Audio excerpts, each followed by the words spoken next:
Salam sejahtera, saya ingin ucapkan kepada kamu semua. Saya bersyukur sekali lagi kita dapat berkumpul bersama di dalam wacana firman. Jadi seiring kita berwacana pada hari ini, kita akan membincangkan satu topik yang cukup menarik saya kira. Dan topik kita adalah pentingnya memaafkan. Pentingnya memaafkan. Jadi sebelum kita pergi lebih lanjut, saya minta Saudara Hermanto untuk pimpin kita dalam doa pembuka. Kita berdoa. Ya Allah Bapa kami dalam kerajaan surga, sekali lagi kami bersyukur karena Engkau telah memberi sekali lagi masa untuk kami untuk bersama di sini untuk membincangkan satu topik yang sangat penting sekali. Dan biarlah kami datang kepadamu pada saat ini, kami rendahkan hati dan pikiran kami, dan biarlah Roh Kudus-Mu akan membimbing kami supaya kami dapat berbincang bersama mengenai dengan topik yang penting ini. Dan kiranya Engkau juga membimbing kami, dan apa saja yang kami telah akan perbincangkan itu juga akan memberi pengajaran dan pelajaran kepada diri kami dan juga kepada orang lain. Dalam nama Tuhan Yesus kami sudah berdoa. Amin. Amin. Saya ingin membawa perhatian kita semua, sebagai pendahuluan saya ingin membawa perhatian kita semua di perumpamaan yang terdapat di dalam Matius pasal 18. Matius pasal 18 ayat 21 hingga 35. Kamu masih familiar dengan perumpamaan itu? Perumpamaan itu tajuknya perumpamaan tentang pengampunan. Matius 18 21 hingga 35. Di dalam perumpamaan ini saya ceritakan secara ringkas. Ada seorang hamba yang berhutang kepada raja, dan dia tidak dapat bayar hutang itu kepada raja itu. Jadi hamba ini memohonlah kepada raja itu, ini perumpamaan yang Yesus berikan, mohon kepada raja itu supaya dia dibebaskan, diberi belas kasihan. Dan raja itu memberi belas kasihan kepada hamba itu, membebaskan dia hutang itu. Tetapi bila si hamba ini keluar dan berjumpa dengan hamba yang satu lagi ini, dia ada hutang juga dengan ini hamba yang berhutang kepada raja. Tetapi hamba yang berhutang kepada raja ini, dia bilang sama hamba yang satu, "Oh, mesti bayar hutang saya," gitu. "Kalau tidak saya akan masukkan kamu ke dalam penjara." Dia begitu keras dengan hamba itu. Jadi dan sepertinya dia lupa akan dia sudah diampuni, dan itulah yang dia buat. Dia tidak melakukan pengampunan yang dia terima, dia tidak memberikan pengampunan yang dia terima itu kepada pengampunan yang perlu dia berikan kepada hamba yang berhutang dengan dia. Jadi di sini inilah yang saya ingin bawa, gambaran yang saya ingin bawa di sini mengenai pengampunan. Dan saya lihat di dalam perumpamaan itu penghabisannya, dia bilang di sini 34 dan 35 di dalam Matius 18. "Maka marahlah tuannya itu dan menyerahkan kepada algojo sampai ia melunaskan seluruh hutangnya. Maka Bapakku yang di sorga akan berbuat demikian juga terhadap kamu apabila kamu masing-masing tidak mengampuni saudaramu dengan segenap hatimu." Jadi di sini pengampunan ini sepertinya sesuatu perkara yang sangat serius, ataupun dalam bahasa lain memaafkan. Ampun, maaf, itu saya kira macam dua konsep yang sama. Jadi saya melihat perkara ini, memaafkan ini penting, ataupun pengampunan ini penting. Mungkin sesetengah orang melihat bahwa pengampunan ini satu perkara yang tidak penting pun. Kadang-kadang sesetengah orang dia sangat susah untuk memberi pengampunan, seperti yang hamba itu lakukan. Sesetengah orang dia sangat sukar untuk memaafkan. Tetapi sesetengah orang sangat senang untuk memaafkan. Jadi objektif perbincangan kita pada hari ini ialah kita akan membincangkan atas pentingnya memaafkan. Apa kepentingan memaafkan itu, dan apa yang berlaku sekiranya kita tidak memaafkan orang yang bersalah kepada kita? Adakah kita senasib dengan hamba yang terdapat di dalam perumpamaan di dalam Matius 18 itu pun, atau bagaimana? Jadi inti kita pada hari ini, ayat inti kita terdapat di dalam Markus 11 ayat 25. Markus 11 ayat 25.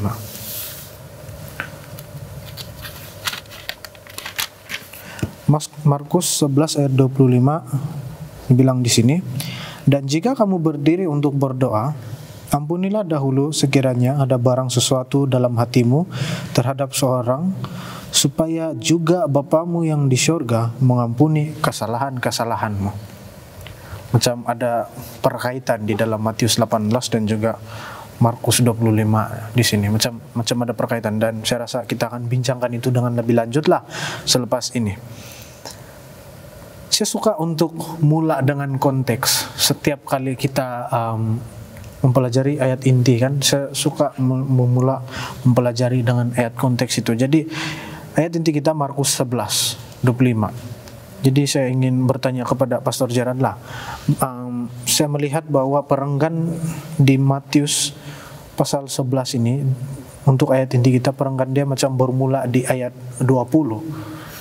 Dia bermula di ayat 20. Namun di ayat 20 hingga 24 sepertinya dia tergolong dalam satu teks yang menceritakan tentang pohon ara yang sudah kering. Tetapi di ayat 25 dan setengah translation mengatakan di ayat 26, Yesus pula mengatakan nasihat tentang doa dan pengampunan begitu. Jadi bagaimana kita memahami konteks ayat ini, Pastor Gerard? Kita lihat di mana cerita itu, di mana Yesus mengutuk pohon ara itu. Menarik sekali. Selepas dia ini masuk ke Yerusalem, dia disorak-sorai kan, masukannya ke Yerusalem. Kemudian dia merasa lapar, berada di sana, dan dia melihat sebatang pohon ara yang berdaun tetapi tidak ada buah, dan dia tidak dapat dikenyangkan sebab tidak ada buah pohon ara tersebut. Dan Yesus berkata kepada pokok itu, tidak siapa akan makan buahmu lagi selama-lamanya. Dan murid-murid mendengar itu. Dan ada cerita di antaranya, sehinggalah keesokan harinya, ayat yang ke-20 itu, barulah di sana Petrus teringat sebab dia melihat pohon ara yang tidak berbuah itu, dan dia mengatakan, Rabi, lihat pokok ara yang engkau sumpah itu telah mati. Kemudian di sini kita melihat bahwa Yesus menggunakan sesuatu yang ajaib itu untuk mengajar Paulus mengenai pengampunan, mengenai kuasa apabila kita bergantung kepada Tuhan. Dan di sini seakan-akan tidak ada kaitan secara langsung pohon ara yang mati karena dikutuk dengan pengampunan, tetapi ada connection di sana, di mana apabila Yesus katakan di sini ayat yang ke-24 itu, oleh itu aku berkata kepadamu, apa sahaja yang kamu minta dalam doa, percayalah kamu akan menerimanya, maka kamu akan mendapatnya. Sebelumnya dia juga ayat yang ke-23 itu dia berkata, sesungguhnya aku berkata kepadamu, jika sesiapa berkata kepada gunung, beralihlah dan terhumbanlah ke laut, tanpa ragu dalam hatinya dan dengan sepenuh kepercayaan bahwa apa yang dikatakannya akan berlaku, maka akan terjadilah seperti kata-katanya itu. Dan selepas itu dia berikan konklusinya. Oleh itu aku berkata kepadamu, apa sahaja yang kamu minta dalam doa, percayalah kamu akan menerimanya, maka kamu akan mendapatnya. Setiap kali kamu berdoa, jika ada sesiapa yang bersalah terhadapmu, ampunilah dia. Kamu dapat lihat connection dia. Dia menggunakan kemampuan Allah untuk melakukan sesuatu, dan dia gunakan itu untuk untuk mengajar Petrus dan murid-muridnya mengenai pengampunan. Dan kalau kamu lihat ayat yang ke-25, setiap kali kamu berdoa, jika ada sesiapa yang bersalah terhadapmu, ampunilah dia supaya Bapamu di sorga juga akan mengampunkan kesalahanmu. Ayat yang ke-26 itu dia bergantung kepada manuskrip tertentu. Ada manuskrip yang meletakkan ayat ke-26 itu, ada manuskrip tidak meletakkan ayat 26. Tetapi kita boleh lihat petikan yang selaras dengan ini di buku Matius juga, Matius 6. Tapi kita lihat perkataannya adalah ini. Pohon ara itu boleh menjadi seperti itu. Yesus katakan, apabila kamu melakukan itu dengan penuh percaya. Nah, ada orang menggunakan itu untuk meminta melakukan satu mukjizat dalam hidupnya. Tetapi di sini Yesus mengaitkan itu, prinsip dia, dengan pengampunan. Alright? Ayat yang ke-25 mengatakan, setiap kali kamu berdoa, jika ada sesiapa yang bersalah terhadapmu, ampunilah dia. Ampunilah dia, itu merupakan sesuatu yang sangat sukar untuk dilakukan.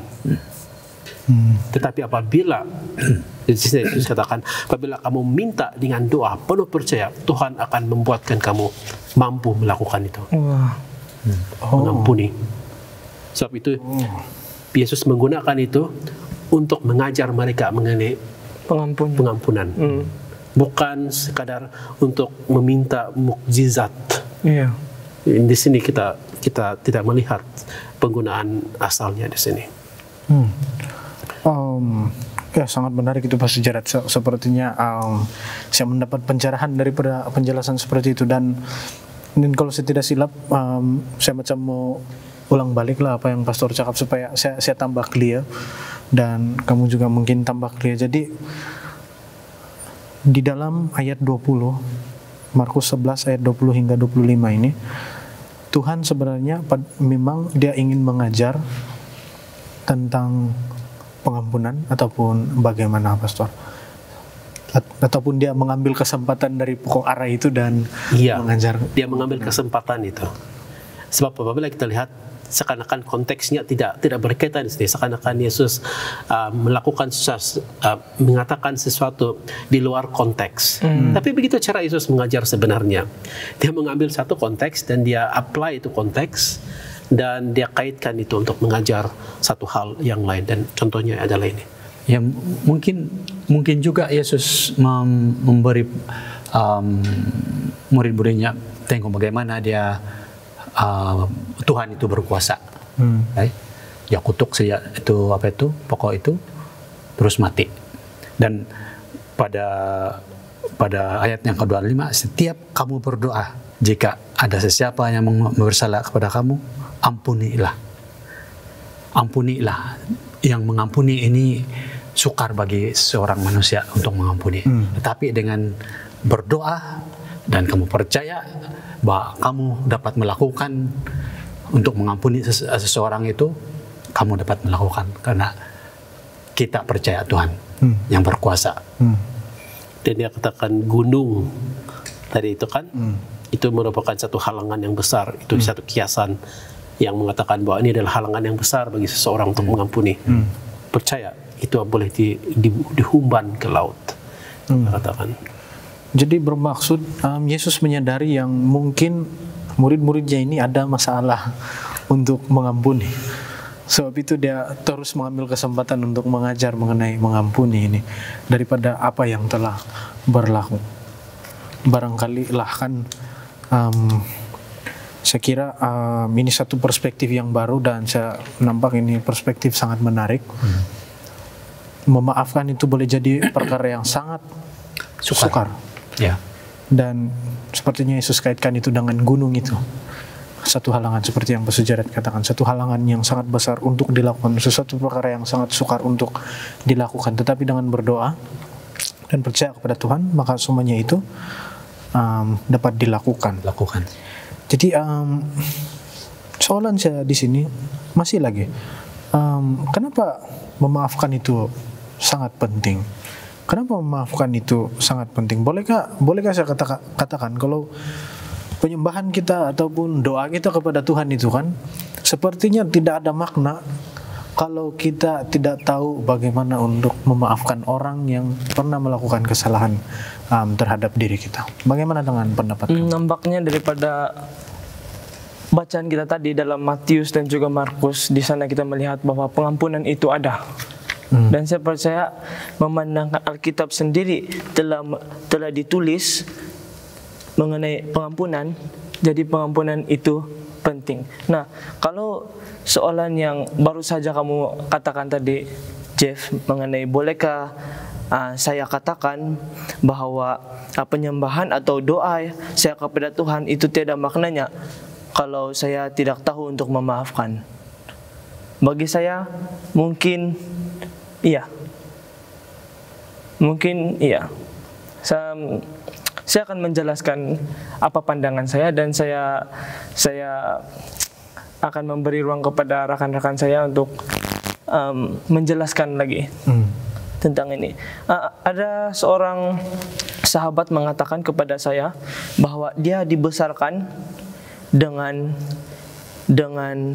prinsip lebih baik menjadi betul daripada menjadi seorang yang pengasih. Lebih baik kamu betul di situasi ini daripada kamu mengasihi dan itulah. Kasih dan betul ataupun right and love itu dipisahkan di sana. Jadi selepas itu sahabat saya mengatakan, saya membesar saya membesar mengenal Tuhan dan mengetahui tentang Tuhan berdasarkan prinsip itu. Dan dia bilang selepas itu saya secara pribadi, dia bilang, dan sebenarnya saya tidak paham yang bahwa waktu itu disebabkan saya dibesarkan dengan prinsip seperti itu, saya mematuhi ataupun mendekat Tuhan dengan perasaan yang sangat takut. Kenapa dia sangat takut? Disebabkan dia bilang kepercayaan saya ataupun sistem kepercayaan saya, kalau saya tidak melakukan semua dengan perkara yang betul, yang berpandukan dengan apa yang dikatakan Alkitab dan menjaga hukum Alkitab, itu akan membuatkan saya dihakimi, dan selepas itu saya akan dihapus, dia bilang. Itu kepercayaan dia. Dan sementara dia membesar, dia merasakan bahwa adakah menjadi betul ini sesuatu yang saya patut lakukan sepanjang kehidupan saya, seperti itu. Sebab dia menekankan bahwa saya ingin menjadi betul daripada ingin menjadi seorang yang pengasih. Dia dibesarkan seperti itu. Nah, selepas itu apa yang berlaku kepadanya, dia sendiri mengatakan kepada saya rasa itu bukan sesuatu yang betul lah. Dia bilang, bukan sesuatu yang saya rasa patut dijadikan prinsip dalam kehidupan. Sebab apa? Tuhan mengatakan bahwa kalau kamu mengasihi aku, kamu akan menurut segala perintahku. If you love me, you will keep my commandments. Tuhan katakan. Dan realiti yang sangat menyedihkan pada hari ini adalah manusia selalu gagal untuk mematuhi biblical imperative ini ataupun apa yang dikatakan Alkitab mengenai ini. Dan selepas itu kita punya diri selalu sebagai manusia kita ini dipenuhi ataupun dikelilingi dengan konflik, dan juga selain itu kesedihan, hubungan yang sudah berkecai dan sebagainya. Dan memandangkan kita masih lagi di dunia yang fana ini, kebanyakan yang berlaku adalah bukan yang apa yang kita mahukan sebagai seorang individu, yang mana kita mahu sebagai seorang Kristen, kita mahu kehidupan kita ini sesuai dengan apa yang dikatakan Alkitab, yaitu terutama mengenai memaafkan. Tetapi banyak konflik yang berlaku dan sebagainya. Jadi daripada cerita sahabat saya itu, apa yang saya boleh katakan adalah disebabkan dia dibesarkan untuk menjadi betul daripada mengasihi ataupun memaafkan, dia tidak dapat memahami apa yang dia lakukan itu. Sebab apa yang dia lakukan itu berdasarkan apa yang dia mau buat betul. Ya, dan bukan berdasarkan kasih dia kepada Tuhan. Itulah kenapa kalau dia mau buat betul, dia takut salah, dia pikir Tuhan akan kasih hakim dia terus, ataupun mau menghapuskan dia. Seperti itu. So, pentingnya memaafkan, dan juga saya katakan bahwa penyembahan kita itu tidak ada maknanya kalau kita tidak tahu untuk memaafkan. Ya, terima kasih Eksorti. Daripada cerita yang kamu kongsikan itu, secara tidak langsung saya diperingatkan bahwa salah satu orang ini suka mengasih maaf sebab dia rasa dia betul. Bila dia rasa dia betul, macam ada kesusahan ataupun ada kepayahan untuk memaafkan. Tapi bagaimana dengan kamu? Ya, mengapa pentingnya memaafkan? Eksodi sudah terangkan tadi. Memang penting, bukan saja daripada segi spiritual, tetapi untuk kehidupan kita sehari-harian. Yaitu ada 4 perkara yang kita boleh lihat yang kenapa memaaf ini penting. Yang pertamanya adalah baik untuk kesehatan, ya, baik untuk kesehatan. Memaafkan memang tidak mudah untuk memaafkan, tapi memaafkan adalah satu-satu cara untuk mencapai kedamaian. Kalau kita tidak, orang lain ada bergaduh dengan kita, mungkin kalau kita masih ada perasaan marah itu dalam hati kita, tidak ada kedamaian dalam kehidupan kita. Jadi itu tidak bagus. Dan kalau kita dapat memaafkan orang itu, kita dapat kedamaian, dan kita boleh melakukan kerja-kerja yang betul dalam pekerjaan kita harian. Yang keduanya adalah terhindar daripada rasa cemas.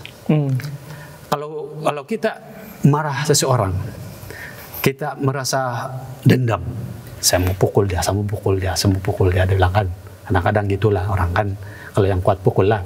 Tapi perasaan yang marah itu kalau kita simpan tidak bagus juga. Tapi kalau kita lepaskan, kita juga mendapat ketenangan dalam kehidupan. Yang ketiga adalah mendapat kebebasan, yang seperti yang saya katakan tadi, mendapat kebebasan. Dan cara terbaik untuk memperoleh kebebasannya adalah maafkan, jangan simpan. Alkitab juga menyatakan bahwa jangan biarkan matahari itu terbenam. Kan itu juga contoh yang ada dalam Alkitab. Dan juga yang keempat adalah kita dapat mengendalikan diri. Kalau kita tidak boleh memaafkan orang, bagaimana kita dapat mengendalikan diri kita sendiri? Kita tidak boleh memaafkan orang, bagaimana kita boleh memaafkan diri kita sendiri? Jadi kalau kita mempunyai sikap untuk memaafkan orang, makanya kita dapat mengendalikan diri kita dengan baik. Ya, itu sebabnya kadang-kadang orang tidak boleh memaafkan orang, mungkin dia tidak dapat memaafkan dirinya, dan seterusnya dia akan bunuh diri, macam dirinya tidak berharga. Jadi ini juga memaafkan ini juga boleh mengendalikan diri kita. Dan bagaimana pula dengan penyembahan dan doa? Kalau kita lihat kamus, ya, kamus dalam perkataan doa ini adalah sangat penting sekali. Yaitu kamusnya adalah, definisinya adalah doa adalah sebagai permohonan, harapan, permintaan dan pujian kepada Tuhan. Bagaimana kita, kalau kita tidak boleh memaafkan orang lain dan kita berdoa, bagaimana kita menjadi seperti yang dikatakan di sini, memuji Tuhan kita, sedangkan kita tidak dapat memaafkan orang-orang sekeliling ataupun kawan-kawan seandai kita. Dan juga arti doa adalah mengucap dan memanjatkan kepada Tuhan, doa kepada Tuhan, panjatkan doa kepada Tuhan. Jadi kalau kita tidak memaafkan, bagaimana kita berhubung dengan Tuhan melalui doa. Dan seterusnya adalah doa juga adalah merupakan kebaktian yang mencakup segala sikap roh manusia dalam pendekatannya kepada Allah. Satu, sistem komunikasi kita dengan Tuhan. Kalau kita mempunyai boleh mengendalikan diri kita dengan satu caranya untuk memaafkan kita, makanya kita doa kita itu dapat dipanjatkan dengan Allah, di hadapan Allah. Ya, terima kasih ya Saudara Hermanto untuk penjelasan itu. Jadi memang macam agak mustahil lah kan kalau kita tidak dapat mengampuni kesalahan orang lain, tetapi bila berdoa, Tuhan ampunilah segala dosa saya. Ya, jadi perkara itu ya macam tidak logik, mungkin susah untuk berlaku. Meminta pengampunan daripada Tuhan, tetapi diri kita sendiri tidak dapat mengampuni orang yang bersalah kepada kita. Bagaimana Pastor Jared? Ada apa-apa tambahan? Saya pernah membaca, dia katakan bila kamu memaafkan orang, kamu gain your life back. Dia bilang, because selama kita tidak memaafkan orang, selama itulah kita masih lagi dalam genggaman orang yang kita rasa ada konflik tersebut. Balas dendam. Ya, kita tidak dapat gain kita punya life because kita masih lagi rasa macam seperti itu. Tapi once kita maafkan orang, maafkan seseorang itu yang sudah begitu lama, we will feel kita menjadi kita bebas daripada genggaman seseorang, walaupun orang itu secara kiasan lah, walaupun orang itu tidak menggenggam kita, tetapi gitulah kehidupan kita. Makan fikir itu, orang bilang tidur bola, makan bola, ini tidur marah, makan marah dan sebagainya. Kita tidak mau hidup seperti itu, kita mau hidup bebas daripada itu semua. So when we forgive, we gain our life back. Dan menarik dia poin di sana.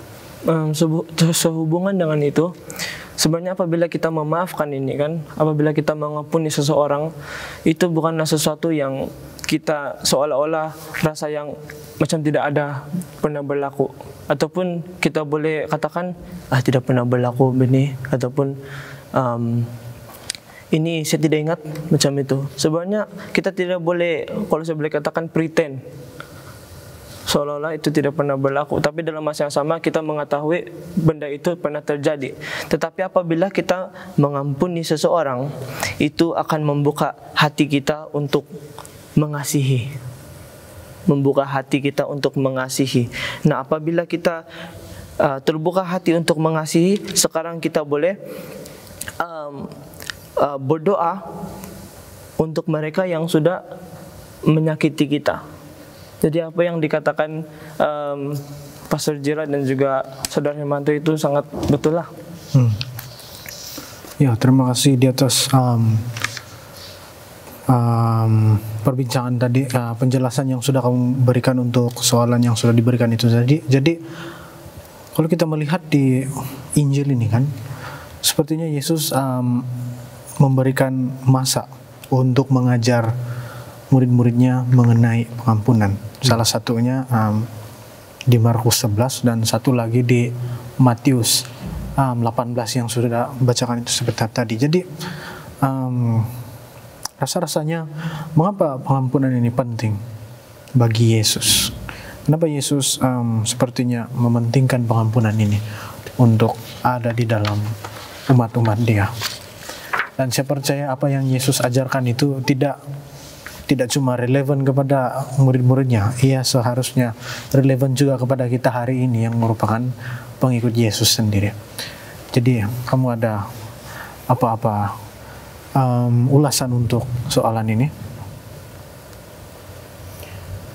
Sangat penting bagi Yesus, sehingga akan Dia memberikan mereka. Dia katakan, apabila kamu datang kepada ke Ka'bah dan mempersembahkan korban dan kamu teringat sedang tidak beres dengan orang lain, perdamaikan dahulu. Lepas kamu selesaikan itu, barulah kamu persembahkan itu. Seakan-akan mengatakan bahwa tidak ada gunanya mempersembahkan itu kalau hubungan sesama manusia itu tidak diselesaikan. Dan sangat-sangat penting ini bagi Yesus, sebab Yesus juga sendiri mengajar bahwa apabila kamu mengasihi Tuhan, kamu seharusnya juga mengasihi sesamamu manusia. Itu sebab dalam Matius 18 itu Dia bagi tahu kita mengenai itu, bahwa apabila kamu telah diampuni oleh Bapa dan kamu sudah ada love your God, begitu juga demikian juga kamu harus mengasihi sesamamu manusia. Sebab Yesus sangat dalam cerita tersebut, raja itu dikatakan sangat marah terhadap orang yang tidak memberikan pengampunan kepada yang menghutang kepadanya. So dia sangat-sangat menekankan itu, mengasihi seseorang melalui pengampunan juga seperti itu. Bagi Yesus, apabila datang kepada priority tentang kasih, itu tidak ada, kalau saya boleh katakan, negotiation. Kenapa? Masihkah kita ingat bahwa ada satu peguam yang bertanya kepada Yesus. Dia bilang, apakah perintah yang terbaik? Apakah perintah yang nomor satu? Dia bilang nomor satu yang teratas. Kalau kita punya frasa. Jadi Yesus mengatakan, love the Lord your God. Kasihilah Allahmu dengan segenap hatimu dan dengan segenap pikiranmu. Dan selepas itu dia katakan, inilah yang pertama dan terutama, perintah yang teratas. Dan selepas itu, and the second is like, dia bilang, kamu akan mengasihi sesamamu. Love your neighbor as yourself, dia bilang. So semua yang dikatakan ini Yesus adalah berpandukan kepada law and the prophets juga. Kita boleh lihat bahwa dua perintah ini sangatlah begitu fundamental. Jadi apabila Yesus mengatakan itu, Yesus mengetahui bahwa ini harus dilakukan daripada setiap individu. Sebab ini adalah perintah yang dia katakan sangat penting untuk diketahui. Dan pada waktu yang sama, Yesus mahu mengatakan bahwa dalam pengampunan itu, dan apabila kita melihat Alkitab, kita perlu ada itu lens. Dan ini lens adalah lens kasih. Apabila kita membaca Alkitab, kita perlu lihat itu. Jadi, mengapakah sepertinya penting memaafkan di mata Yesus adalah disebabkan Yesus mengetahui bahwa konflik yang seperti ini yang sangat tidak baik berlaku di kehidupan manusia.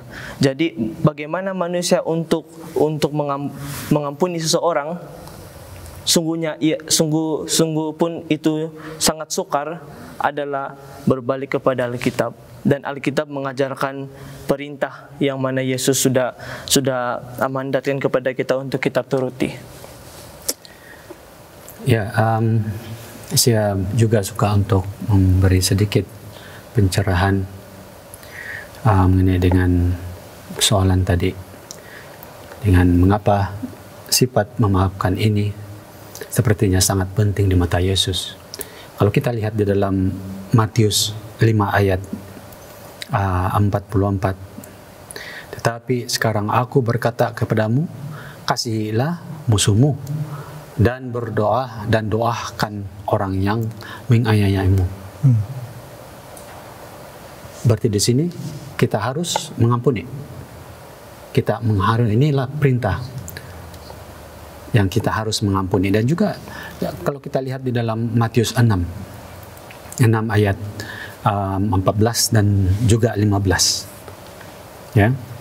Saya baca di sini, jika kamu mengampuni orang yang bersalah terhadapmu, Bapakmu yang di surga akan mengampuni kesalahanmu juga. Ayat ke-15, tetapi jika kamu tidak mengampunkan kesalahan orang, Bapakmu yang di surga juga tidak mengampuni kesalahanmu. Jadi kita harus mengampuni orang. Bagaimana kita berdoa dan Bapa kami ampunilah dosa-dosa kami. Tetapi kita sendiri tidak merendahkan diri kita untuk mengampuni orang lain. Dan ayat ini menjelaskan bahwa Bapa di surga tidak akan mengampuni kamu juga. Dan kalau kita lihat di dalam Lukas 23 ayat yang ke-34. Kita lihat di sini Yesus berkata, Bapa ampunilah mereka sebab mereka tidak mengetahui apa mereka lakukan. Kita lihat di sini Yesus mengampuni. Forgive them, Yesus katakan. Jadi kita adalah milik Yesus. Yesus mengampuni orang yang berdosa. Dan kita harus mengikut jejak Yesus semasa dia dalam dunia ini. Sedikit tambahan tentang apa yang saya sudah katakan tadi. Dan dalam 1 Yohanes 4 ayat 19 dan 20 saya ingin bacakan untuk kita. Kita mengasihi sesama manusia karena Tuhan terlebih dahulu mengasihi kita. Dan ayat yang ke-20 mengatakan, jika sesiapa berkata, dengar, aku mengasihi Allah, tetapi dia benci akan saudaranya, dia seorang pendusta. Jika dia tidak mengasihi saudaranya yang dapat dilihatnya, betapa dia mengasihi Allah yang tidak dapat dilihatnya. Kristus telah memberi kita perintah ini, sesiapa yang mengasihi Allah, mengasihi juga saudaranya. Jadi kalau kita tidak dapat mengampuni saudara kita, bagaimana kita dapat memperlihatkan kasih Tuhan dalam kehidupan kita? Kalau kita tidak dapat mengampuni seseorang yang kita dapat lihat, contohnya orang yang bergaduh dan tidak dapat mengampuni orang itu, bagaimana kita mau mengasihi Tuhan yang kita tidak dapat lihat? Kan sangat berat. Jadi prinsip tentang kasih ini adalah sangat-sangat fundamental. Kenapa? Sebab Allah itu adalah kasih sendiri. Dan kasih ini bukan sesuatu yang kita dapat memahami secara pribadi. Sebab Tuhan itu adalah kasih. Dan macam mana kita mau paham Tuhan yang sangat kompleks. Jadi kasih yang dipertunjukkan Tuhan kita tidak dapat paham macam mana. Tapi daripada anaknya Yesus Kristus kita dapat anaknya yang dia telah hantar untuk mati bagi kita dapat memahami bagaimana besarnya kasihnya itu. Dan daripada Alkitab akan membantu kita untuk mengetahui apa kasih sebenarnya. Jadi kasih dan juga pengampunan sangat-sangatlah berkaitan. Ada sesuatu yang timbul di pikiran saya tadi. Saya pernah mendengar khotbah mengenai ini, dan saya pikir dalam perbincangan tadi juga menyentuh mengenai kamu harus mengampuni supaya Bapa kamu di surga mengampuni kamu. Kalau kamu tidak mengampuni, Bapamu di surga tidak mengampuni. Seakan-akan macam kita melakukan sesuatu kebaikan mengampuni supaya kita diampuni, supaya kita diselamatkan. Seakan-akan mengatakan bahwa keselamatan melalui perbuatan baik, pengampunan. Adakah itu maksud dia? Sebab kalau kita terus menekankan seperti seakan-akan macam susah mau selamat ini sebab susah mau minta ampun. Saya pikir saya mau berikan 2 considerations lah. Yang pertama, consideration yang pertama adalah apa yang telah kita sebut tadi mengenai Markus 11 itu, di mana apabila pengampunan itu find satu hurdle ataupun satu tantangan ataupun suatu cabaran yang sangat besar untuk kita lalui, kita berdoa sebab Tuhan memberikan itu. Kenapa kita boleh melakukan sedemikian? Sebab kita sudah ada hubungan dengan Tuhan. Kenapa kita sudah ada hubungan dengan Tuhan? Sebab kita sudah diselamatkan. Amin. Nah, kita harus melihat konsiderasi ataupun pertimbangan yang kedua adalah konteks di mana dalam Matius 6 itu dia katakan, itu dalam konteks khotbah di atas bukit. Di mana ini adalah kehidupan seseorang yang sudah diselamatkan dan berada dalam kerajaan Allah. Jadi sana kita harus memahami itu supaya kita tidak keliru ataupun celaru dengan hal mengenai keselamatan ini. Jadi apabila kita melihat itu, dalam konteks hubungan kamu dengan Tuhan, Tuhan mau menekankan kepada kita bahwa kamu harus menjadi anak-anak Tuhan. Kalau kamu tidak menjadi anak-anak Tuhan, macam mana kamu, kalau kamu tidak melakukan seperti anak-anak Tuhan, bagaimana kamu boleh mengaku kamu anak-anak Tuhan? Satu cabaran daripada Tuhan di sana. Jadi adakah di sana apabila kita tidak mau mengampuni, kita langsung tidak selamat? Bukan begitu. Tuhan di sana sebagai anak-anak Tuhan, dia mau menantang kita, mau mencabar kita, mengatakan bahwa walaupun keadaan ini seperti gunung, kamu akan berdoa dan kamu akan dapat mengatasinya. Itu adalah privilege kita sebagai anak-anak Tuhan. So let's put that in context. Ya, Pastor, saya sangat berterima kasih dengan penjelasan-penjelasan yang sudah kamu berikan. Jadi secara kesimpulan yang saya boleh berikan, pentingnya meminta maaf karena pentingnya mengampunkan, pentingnya memaafkan dan pentingnya mengampunkan karena kita juga sudah diampuni. Disebabkan kita sudah diampuni, itu adalah satu panggilan kita juga untuk mengampuni orang lain. Dan saya terima kasih juga dengan penjelasan yang Pastor Gerard sudah berikan sebentar tadi, dan kita pasti tengok konteks itu, ayat itu sendiri. Jadi terima kasih untuk perbincangan ini. Sebagai penutup, mari kita berdoa dan saya pimpin kita semua dalam doa. Mari kita berdoa. Kami di surga, terima kasih ya Bapak karena kami telah membincangkan satu pelajaran yang baik sebentar tadi. Kami memohon ya Bapak, biarlah kami terus bertumbuh di dalam firman-Mu. Sering kami mempelajari lebih dalam mengenai Engkau. Kami serahkan doa ini di dalam nama Tuhan Yesus, Juru Selamat kami semua. Amin. Amin.